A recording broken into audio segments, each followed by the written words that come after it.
welcome to another edition of Leg Day. Again, 24 weeks out of purported show that I'm doing in Des Moines, Iowa, which I believe is called the Midwest Championships.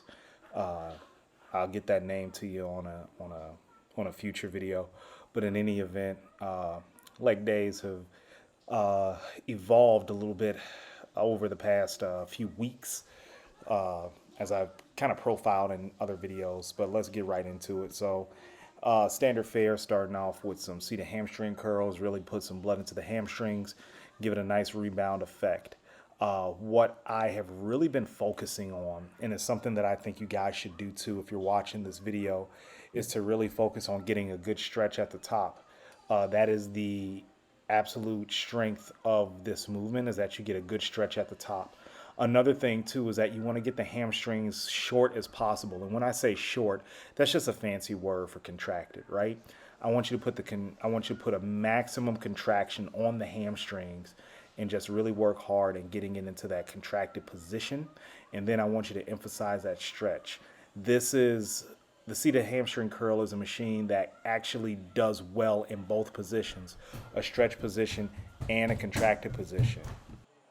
This Cybex seated hamstring curl is probably the best one ever made, the best seated hamstring curl ever made, besides the Life Fitness slash Hammer Strength line. A lot of good tension on the hamstrings, and I'm really just working hard to, again, keep that muscle in the contracted position and then work on the stretch. Now, in a previous video, I said you should lean forward to get a maximum stretch in that hamstring. I did not do that today. A little bit of torque was coming from my lower back in order to get that. That's something you generally want to avoid, but I didn't lean forward today. I just really want to put a lot of pressure on the hamstrings and not too much worry about the stretch. Really just trying to get into that shortened position and make sure that the muscle is really holding that contracted position for a little while. Now, as far as the set breakdown, went ahead and did 3 working sets to failure. First one was around about 10 to 12 reps. Subsequent sets was around about 6 to 8. And then I believe I did a back off set where I ended up doing, with the same contracted position, 1 second hold, about 8 reps.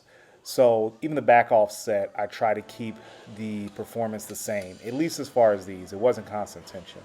So obviously I hit failure a little bit more. If I had a did constant tension, it would have been a bit more difficult, but I've also would have had to put a little bit more torque on my lower back just to be able to get that down. So remember, if you're going to lean forward too, make sure that your butt is pushed back to the pad. That way you can get a maximum stretch in this movement.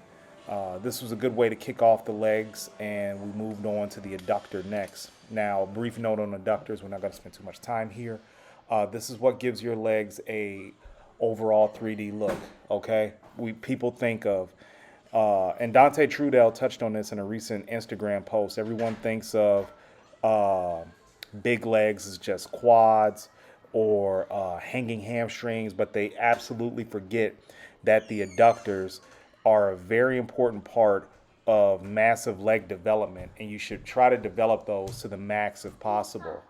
Where a lot of men go wrong, I feel, is that they attach masculinity to this exercise and they think of it as just a womanly exercise. No, as you can see, I stacked that bitch out.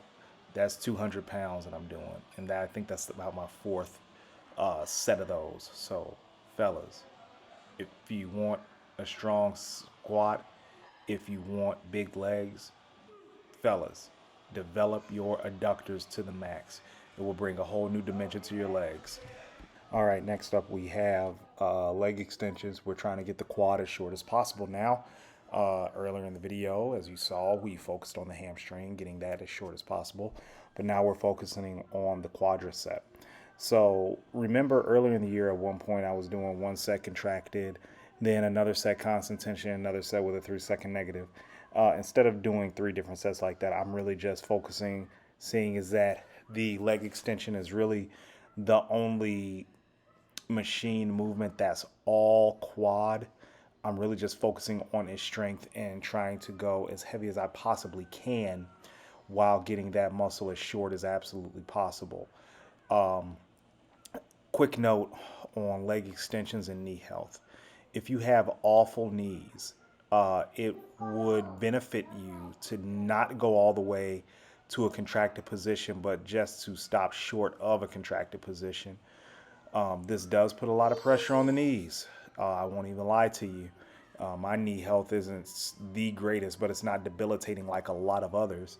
So if you do have knee pain, if you do suffer from some chronic condition that makes it very difficult for you to have to do that, to get into that contracted position, if it's difficult for you to do so, then what I would recommend is that you just do is just short a lockout and try to find some way, like you just saw me do a drop set, find some way to up that intensity and get those reps in. Okay, leg press. Changed up the form that I'm using on leg press.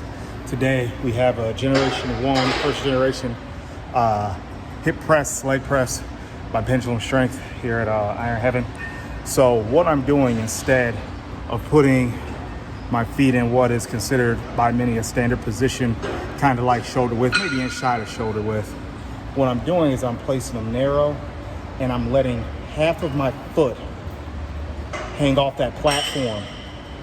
What that's doing is that's engaging the quads even more. Coach Cassim explains it much better than I do, but I'm definitely feeling this in the quadriceps. So it's something I recommend you all do. At least try it out for a little bit. You can do this on any leg press, it doesn't matter. You just want your heel off of the platform, kind of have the platform split your foot in half, and then just go for broke.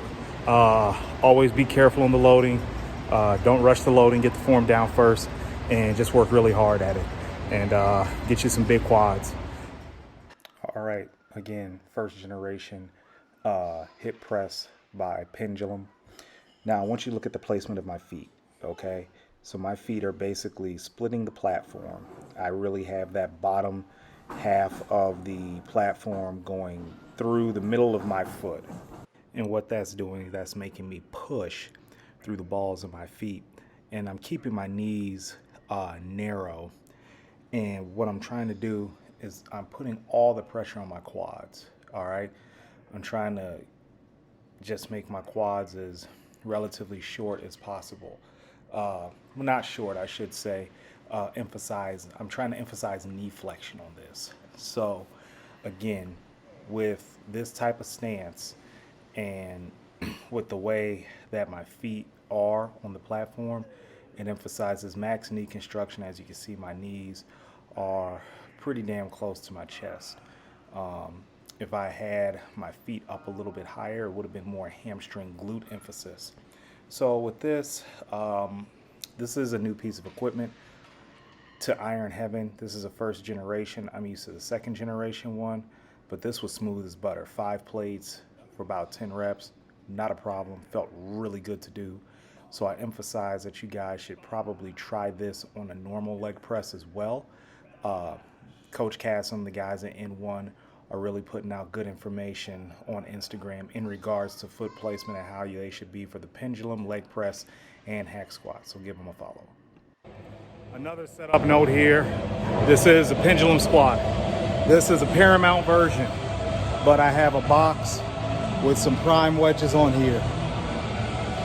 I have long femurs, so it's hard for me to target the quad on here. So what I'm doing is that I'm elevating my heel, and that way I have a lot of knee flexion. So my knees go past my toes a little bit. Basically what I'm trying to do is I'm trying to get max knee flexion to put max pressure on the quads and reduce the hip flexion so that weight doesn't go to my glutes, hamstrings. So we're really just trying to target the quads here and keep it going. Okay, so the goal here is also knee flexion. So that's why I have the wedges along with the board or box up under me. Those were 20-degree wedges, and it didn't dawn on me that I already have an elevated heel on my shoe. So I probably should have went a little bit lower because I did start to get some knee pain on my third and back off set, my third work set, my back off set. So I probably should have lowered that wedge just a wee bit. But this was excellent addition, and it's something I'll probably use going forward. Again, this is probably a last movement that you want to do because it has a huge stretch component, very huge. I almost consider it a stretching movement. So it's definitely not something to do, at least for me, with a huge ton of weight, because I'm not going to get super strong at this exercise.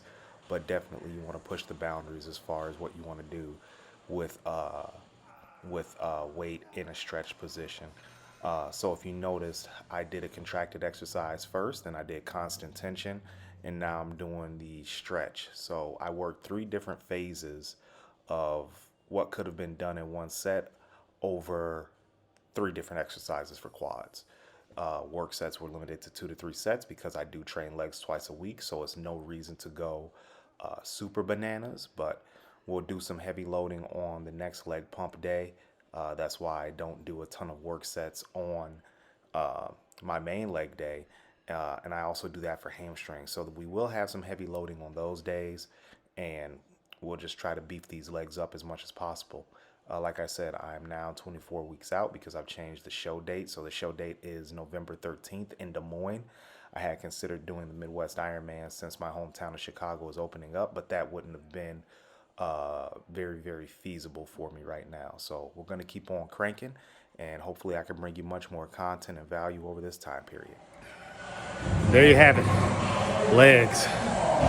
About 24 weeks out. Just under. And we're still going to work hard. November will come very fast.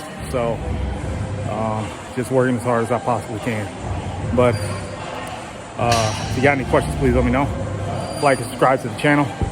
Bringing a lot more training, a lot more equipment to mess around with. So in any event, thanks for watching, guys. Y'all have a good one and stay blessed.